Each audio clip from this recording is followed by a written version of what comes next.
ഇതെന്താ ഇങ്ങനെ? ഐഫ, ഇത് എവിടെ നോക്കിയാ വത്തക്ക വാങ്ങിയേ? മധുരമില്ല? ഒട്ടുമില്ല.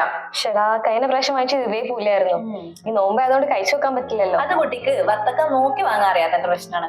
നല്ല മധുരമുള്ള വത്തക്ക കഴിച്ചു മുറിച്ചു നോക്കാണ്ട് തന്നെ ഐഡന്റിഫൈ ചെയ്യാം. അതെങ്ങനെയാന്ന് നിങ്ങൾക്കും അറിയണ്ടേ? തണ്ണിമത്തന്റെ പുറത്ത് മഞ്ഞയോ തവിട്ടോ നിറത്തിലുള്ള പാടുകളാണെങ്കിൽ പഴം നന്നായി പാകമായതിന്റെ അടയാളമാണത്. നന്നായി മധുരിക്കാനുള്ള സാധ്യതയുണ്ട്.